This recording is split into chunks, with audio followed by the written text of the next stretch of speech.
Hi friend, welcome back to my channel. So friend, आज हम आपके साथ स्पेशल ऑफ लाइंस के सीजन 1 के लास्ट एंडिंग को भी एक्सप्लेन इसमें करेंगे और एपिसोड 7 और 8 को भी एक्सप्लेन करेंगे। सो कहानी की शुरुआत में हमें आलिया और क्रूज को ही दिखाया जाता है, जहां पर आलिया की शादी है और आलिया अपनी वेडिंग प्लानिंग के लिए, वेडिंग ड्रेसिंग के लिए क्रूज को अपने साथ लेती है और उसके साथ शॉपिंग करने के लिए वहां पर चली जाती है, जहां पर क्रूज के साथ वो वही बात करती है जो आज सुबह उनके साथ हुआ होता है एपिसोड 6 के अंदर हम जो देखते हैं। लास्ट एंडिंग में हमने देखा था आलिया और क्रूज के बीच में रोमांस होता है और एपिसोड 7 में हम आलिया को देखते हैं जो कि क्रूज से वही बात करती है, जहां पर क्रूज उसे कहती है मुझे नहीं पता है कि तुम किस बारे में बात कर रही हो। वहां पर क्रूज उसकी बातों को इग्नोर करती है, बट आलिया उसे कहती है मुझे तुमसे उस बारे में बात करनी है, तुम्हें उस बारे में सोचना चाहिए। वहां पर आलिया उसे कहती है कि मैं तुम्हें वही बात कर रही हूँ जो कि हमारे बीच में सुबह सब कुछ हुआ है, तो मैं उस बारे में तुमसे बात करना चाहती हूँ, तो तुम्हें इस बारे में सोचना होगा। जहाँ पर क्रूज उसे जवाब में कहती है मुझे इस बारे में क्या सोचना है। वो उसके करीब आती है और आलिया उसके साथ रोमांस करना शुरू कर देती है। थोड़ी देर के बाद हम देखते हैं वहां पर एक लड़की आ जाती है। सीन यहाँ पर शिफ्ट होता है और क्रूज उसे कहती है हमें यहाँ से जाना होगा किसी अच्छी जगह पर। वहां से वो होटल के अंदर ले जाती है, जहाँ पर अब दोनों के बीच में हमें बहुत सारा रोमांस देखने को मिल जाता है। यहाँ पर ये सब कुछ जैक सुन रहा होता है, जिसको जॉय ने भेजा होता है आलिया पर नजर रखने के लिए, और आलिया को भी बता दिया जाता है कि तुम्हारे साथ इस मिशन के अंदर जैक तुम्हारा साथ देगा। अब जैक वहां पर क्रूज के ऊपर नजर रख रहा था। वहां पर 3 घंटे तक उन दोनों के बीच में जो रोमांस होता है उसके बारे में वो जॉय को बताता है। ये सब कुछ सुनकर जॉय बहुत ही ज्यादा हैरान होती है। जैक भी उसी होटल के अंदर रुका होता है जिस होटल के अंदर आलिया होती है और क्रूज होती है। अब क्रूज वहां पर बहुत ही ज्यादा अपसेट हो जाती है क्योंकि आलिया के साथ वो धोखा कर रही होती है। ये सब कुछ उसे अच्छा नहीं लग रहा होता है और क्रूज आलिया से प्यार भी कर रही होती है। ये सब कुछ वो आलिया को नहीं बता सकती है, इसलिए वो जॉय को मैसेज करके नीचे की तरफ चली जाती है, जहाँ पर आलिया को वो कहती है कि मैं तुमसे बाद में मिलूंगी और हो सकता है मैं तुम्हें कभी भी ना मिलूं। वहां पर आलिया उससे कहती है तुम्हें मेरी वेडिंग पर आना है, तो वहां पर क्रूज उसे कहती है कि मैं तुम्हारी वेडिंग पर नहीं आ सकती हूँ। तो वहां से क्रूज ये कहकर बाहर की तरफ जाती है, जहाँ पर सिक्योरिटी गार्ड आलिया से पूछता है कि तुम्हारे बीच में सब कुछ ठीक है। तो वहां पर आलिया उसे कहती है हम दोनों फ्रेंड्स के बीच में लड़ाई हुई है जिसकी वजह से वो जा रही है, तो तुम्हें घबराने की जरूरत नहीं है, तुम अपना काम करो। वहां पर वो गार्ड चुप कर जाता है और क्रूज नीचे की तरफ जाकर जैक से मिलती है, जहाँ पर जॉय भी आ जाती है। अब जॉय से क्रूज बात करने के लिए अकेली वहां पर होती है, जहाँ पर जॉय उससे पूछती है कि तुम्हारे बीच ऐसा क्या चल रहा है और तुम ये क्या कर रही हो। मुझे पता चला है कि तुम उससे रोमांस कर रही हो, क्या ये सब कुछ सच है? तो वहां पर क्रूज उसे कहती है हाँ मैं उससे प्यार करती हूँ और मैं उसके बाप को नहीं मार सकती हूँ। ये मैं सब कुछ नहीं करूंगी क्योंकि मुझे पता भी नहीं है और मैं इस चीज काम के लिए ट्रेन भी नहीं की गई हूँ। मुझे नहीं पता कि मैं क्या कर रही हूँ और क्यों कर रही हूँ। वहां पर बहुत ही ज्यादा इमोशनल हमें डायलॉग सुनने को मिलते हैं, मतलब वही चीज सुनने को मिलती है जिसका डर जॉय को होता है। जॉय को लग रहा होता है कि क्रूज अपने मिशन से भटक जाएगी। यहाँ पर वही चीजें हमें देखने को मिलती हैं, जहाँ पर जॉय उसे समझाती है और उसके बाप के बारे में उसे बताती है। आलिया का बाप एक टेररिस्ट है और वो टेररिस्ट के साथ मिलकर कितने लोगों को मारता है, मासूम लोगों की जान लेता है और एक ऑयल के बिजनेस को लेकर वो अपना काम चला रहा है, जहाँ पर सभी को ये लगता है कि वो एक बहुत बड़ा ऑयल बिजनेसमैन है, बट ऐसा नहीं है। वहां पर वो सारी बातें उसे कर रही होती है, जहाँ पर जॉय उसे समझाने की कोशिश कर रही होती है। फाइनली वहां पर क्रूज मान जाती है और वापस वो आलिया के पास चली जाती है। आलिया के पास जब वो जाती है तो वहां पर आलिया देखकर बहुत ही ज्यादा खुश होती है क्योंकि क्रूज वापस आ चुकी होती है। अब क्रूज से वो बातें कर रही होती है, जहां पर क्रूज अपना माइक थोड़ी देर के लिए बंद कर देती है। अब ये सारी बातें वहां पर जॉय सुन रही होती है, बट एकदम से सिग्नल जाने पर जॉय को बहुत ही ज्यादा गुस्सा आता है। जॉय को लगता है कि उनका मिशन खतरे में आ चुका है। वहां पर जॉय बहुत ही बुरा भरा क्रूज को कहती है, बट क्रूज थोड़ी देर के बाद अपने माइक को ओपन कर देती है।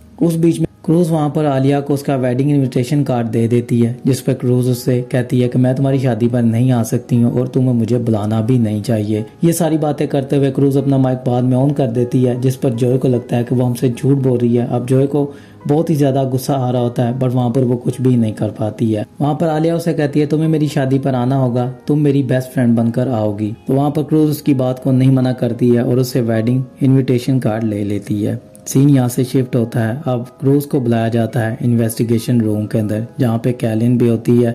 वहां पर कैलिन और जॉय उससे क्वेश्चन करते हैं वहाँ पर क्रूज उन्हें कहती है कि मैंने कुछ भी नहीं किया है जिसके लिए यहाँ पर मैं बैठी हुई हूँ। तो वहाँ पर कैलिन उसे कहती है कि तुमने माइक थोड़ी देर के लिए बंद किया था, उस बीच में तुमने क्या किया है। तो वहाँ पर क्रूज उन्हें कहती है मैंने वहाँ पर कुछ भी नहीं किया है। तो कैलिन उसके ऊपर बहुत ही ज्यादा गुस्सा करती है, क्योंकि वो उसे कहती है 7 लोग तुम्हारी जान बचाने के लिए इस मिशन में तुम्हारे साथ हैं, तुम्हें सब कुछ सच बताना होगा, आखिरकार तुमने माइक बंद करके क्या बात की थी। क्रूज के ऊपर वो बहुत ज्यादा गुस्सा कर रहे थे। फाइनली क्रूज वहाँ पर फटती है और कहती है कि मैं ये सब कुछ नहीं करना चाहती हूँ, क्योंकि मैं उसके बाप को नहीं मारना चाहती हूँ, मैं उससे बहुत ही ज्यादा प्यार करती हूँ, इसलिए मैं उसके साथ ये धोखा नहीं कर सकती हूँ। वहाँ पर क्रूज उन्हें वेडिंग कार्ड दिखाती है और उन्हें कहती है जब मैंने माइक बंद किया था तो उसने मुझे वेडिंग कार्ड दिया था, जिस पर आने से मैंने मना कर दिया था, बट उसने मुझे इंसिस्ट किया है, जिसकी वजह से मैं वहाँ पर जा रही हूँ, बट अभी मैं नहीं जा रही हूँ, जिसकी वजह से मैं यहाँ पर ये बात करने के लिए आई हूँ। मैं इस मिशन में नहीं आगे चल सकती हूँ।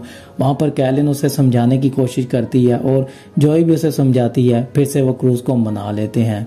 सीन यहाँ पर शिफ्ट होता है। क्रूज ने अपनी फ्लाइट भी मिस कर दी होती है, जो कि उसे आलिया ने टिकट भेजी होती है। अब क्रूज उस फ्लाइट से नहीं गई होती है, जिसकी वजह से जॉय एक प्लान बनाती है और अपनी पूरी टीम को बेस पर बुलाती है और वहाँ पर अपने मिशन के बारे में बताती है। मतलब क्रूज वहाँ पर जाएगी और उस वेडिंग में वहाँ पर उसके बाप को मार डालेगी। यहाँ पर आलिया के बाप की बात हो रही होती है और एक फ्लाइट के अंदर वो बैठ जाते हैं। यहाँ से क्रूज को एक प्राइवेट जेट के अंदर बिठाया जाता है, जो कि आर्मी का ही जेट होता है। वहाँ पर क्रूज के साथ उसकी पूरी टीम होती है और क्रूज को जो एक वीडियो दिखाती है जो कि आलिया के बाप की होती है, जो टेररिस्ट के साथ मिलकर मासूम लोगों को मार रहा होता है। अब वहाँ पर ये सब कुछ क्रूज देखने के बाद उसे बहुत ही ज्यादा आलिया के डैड के ऊपर गुस्सा आ रहा होता है। जो उसे इसलिए वीडियो दिखाती है ताकि जब वो उसके डैड को मारे तो उसके दिल में कोई भी ऐसी बात ना हो कि वो किसी मासूम आदमी की जान ले रही है। तो यहीं पर इस एपिसोड की एंडिंग हो जाती है। सीन यहाँ से शिफ्ट होता है और अब हमें एपिसोड 8 की कहानी दिखाई जाती है, जहाँ पर क्रूज और जैक फ्लाइट से उतरते हैं और एक गाड़ी के अंदर बैठ जाते हैं। वहाँ पर उन्हें एक लड़की मिलती है जो कि उन्हीं की टीम मेंबर होती है। वहाँ पर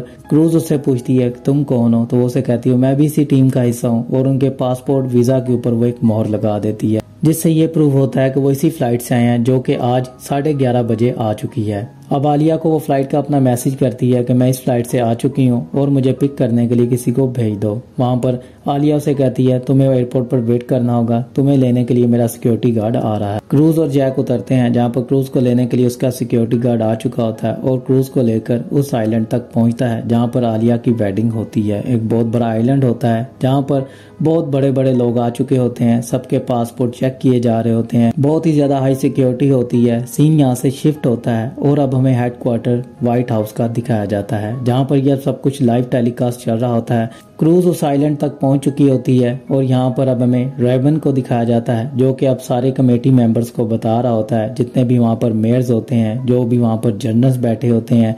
अब 14 साल की मेहनत उनकी रंग लाने वाली होती है, जहाँ पर उनका एक एजेंट उस घर के अंदर पहुंच चुका होता है, जहाँ पर एक बहुत बड़ा टेररिस्ट है जिसको मारने की पूरी वो कोशिश कर रहे होते हैं। अब यहाँ पर रेवन अपने पूरे मिशन के बारे में बताता है, जहाँ पर कैलन और जॉय की पूरी टीम समुद्र के बीच में क्रूज की हेल्प करने के लिए वहाँ पर खड़ी होती है। जैसे क्रूज आलिया के डैड को मारेगी तो वहाँ पर पूरी टीम पहुंच जाएगी। यहाँ पर अब ये सारे मिशन के बारे में हमें पता चलता है। सीन यहाँ से शिफ्ट होता है और क्रूज को दिखाया जाता है, जहाँ पर आलिया के वो फ्योंसी से मिलती है और उसका फ्योंसी उसे कहता है मुझे तुम पर डाउट है, मैं ये जानना चाहता हूँ कि जब तुम पहली बार हमसे मिस हुई थी फिर तुम हमें मिलने के लिए क्यों नहीं आई हो, और जब तुम आई हो तो आलिया के साथ मिलने के लिए आई हो, और उसके बाद फिर तुम चली गई, फिर तुम आलिया के पास आई हो। ये कोई इत्तेफाक तो नहीं हो सकता है, और तुम आलिया के बहुत ही ज्यादा करीब आ चुकी हो, उसका और कोई फ्रेंड यहाँ पर नहीं है सिवाय तुम्हारे। तो मुझे ये चीज बहुत ही ज्यादा अजीब लगती है, तुम कौन हो और तुम मुझे सब कुछ सच बताओ। वहाँ पर वो उसे मारता है और जहाँ पर क्रूज उसे कहती है मैं ये सब कुछ आलिया को बता दूंगी, जिससे उसे पता चलेगा कि उसके होने वाला हस्बैंड कैसा है। तो यहाँ पर आलिया का फियोंसी जो होता है थोड़ा कंफ्यूज हो जाता है और वो सिक्योरिटी गार्ड को कहती है कि तुम्हें मुझे या तो एयरपोर्ट छोड़ना होगा या फिर आलिया के पास। तो वहाँ पर सिक्योरिटी गार्ड कहता है तुम्हें एयरपोर्ट छोड़ना ही बेहतर होगा। तो वहाँ पर उसका फियोंसी कहता है नहीं, ये हमारी मेहमान है, तुम्हें इसे आलिया के पास लेकर जाना है, जब तक वेडिंग खत्म नहीं होती है तब तक ये यहीं पर ही रहेगी, जैसे ही वेडिंग खत्म हो जाए तो इसे मेरे नजरों के सामने से ले जाना। सीन यहाँ से शिफ्ट होता है, सिक्योरिटी गार्ड क्रूज को लेकर आलिया के पास जाता है, जहाँ पर वो आलिया से मिलती है। आलिया बहुत ही ज्यादा खुश होती है, वो अपनी मॉम से मिलाती है। क्रूज कुछ भी नहीं कहती है और आलिया के साथ खूब बातें करती है। वहाँ पर आलिया से उसके डैड के बारे में पूछती है। आलिया अपने डैड के बारे में उसे बताती है कि वो एक बहुत बड़े ऑयल बिजनेसमैन है, जो कि लोगों को ऑयल सेल करते हैं और उनकी बहुत ही ज्यादा इज्जत है, इस शहर के अंदर भी उनकी बहुत ज्यादा इज्जत है। यहाँ पर आलिया के डैड के बारे में सुनकर उसे बहुत ही ज्यादा हैरानगी होती है, बट उसका मिशन जो होता है आलिया के डैड को मारने का ही होता है। तो वहाँ पर उसे इस चीज को लेकर बहुत ही ज्यादा दुख होता है कि वो आलिया को बता भी नहीं रही है कि उसके डैड को मारने के लिए यहाँ पर आई है। सीन यहाँ से शिफ्ट होता है और अब हमें जॉय को दिखाया जाता है जो कि अपनी पूरी टीम के साथ समुद्र के इर्द गिर्द चक्कर लगा रही होती है, उसी आइलैंड के पास होती है जहाँ पर आलिया की वेडिंग होती है। अब यहाँ पर रात होने का वो वेट कर रहे होते हैं। सीन यहाँ से शिफ्ट होता है और रात हो जाती है। अब रात जैसे ही होती है तो आलिया बहुत ही ज्यादा डरी होती है और वो क्रूज के पास आती है। क्रूज को आकर कहती है कि मुझे नींद नहीं आ रही है, मैं तुम्हारे साथ आखिरी बार सोना चाहती हूँ। तो यहाँ पर उसके साथ रोमांस करने की बात करती है, जहाँ पर उन दोनों के बीच में रोमांस होता भी है, बट क्रूज अपने आप को रोक लेती है कि अपने मिशन से वो भटकना नहीं चाहती है, जिसकी वजह से वो कहती है कि मुझे पानी चाहिए, मैं थोड़ी देर में वापस आती हूँ। तो वहाँ पर वो बाहर की तरफ जाती है और फ्रिज के पास खड़ी होती है। यहाँ पर अब हमें आलिया का डैड देखने को मिलता है जो कि आकर क्रूज से बात करता है और उसे कहता है मैंने पहली बार एक ऐसी औरत देखी है जो फ्रिज खोलकर उससे बात कर रही है।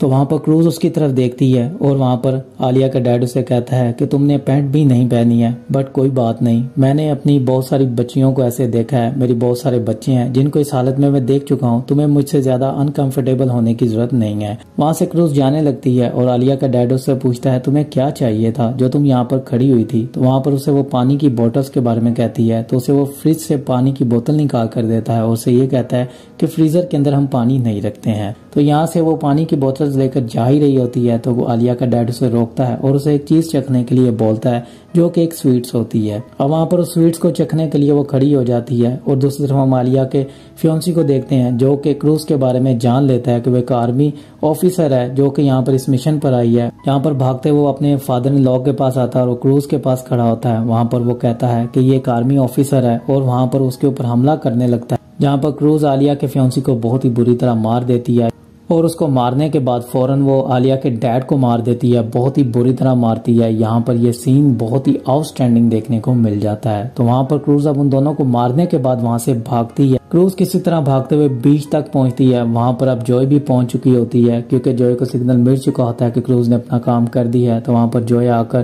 क्रूज को बचाती है। यहाँ पर हमें एक दमदार एक्शन देखने को मिल जाता है, चारों तरफ से गोलियां चल रही होती हैं। फाइनली वहाँ पर क्रूज बच जाती है और जॉय उसको लेकर अपने साथ बोट के ऊपर बैठ जाती है। यहाँ पर उनका मिशन कंप्लीट हो चुका होता है और व्हाइट हाउस में भी खबर मिल चुकी होती है कि मिशन हमारा कंप्लीट हो चुका है, टारगेट मर चुका है। सीन यहाँ से शिफ्ट होता है और क्रूज को दिखाया जाता है जो कि जॉय के ऊपर बहुत ज्यादा गुस्सा करती है और जॉय के ऊपर हाथ उठाती है और उसे कहती है तुम मुझे कहती हो कि हमने टेररिस्ट को मारा है, तुम्हें नहीं पता है कि वो माँ बनने वाली है। उसने मुझे बताया है कि बहुत ही जल्दी वो माँ बनने वाली है और उसके बाद उसका जो बच्चा होगा, जब उसे पता चलेगा कि उसके ग्रैंडफादर को किसी ने आकर मारा है क्योंकि उसके ग्रैंडफादर टेररिस्ट थे, तो वहाँ पर अगला टेररिस्ट हमें मारने के लिए एक और मिशन करना पड़ेगा। तो यहाँ पर अब ये सब कुछ हमें सुनने को मिलता है, जहाँ पर क्रूज ये सब कुछ कहकर चली जाती है। जॉय को बहुत ही ज्यादा दुख होता है क्योंकि क्रूज ये सब कुछ कहकर चली जाती है। जॉय भी इस बारे में सोच रही होती है। सीन यहाँ से शिफ्ट होता है और हमें आलिया को दिखाया जाता है जो कि अपने डैड और फियांसी की मौत में सदमे में होती है। अब यहाँ पर हमें एक और चीज याद आती है, जहाँ पर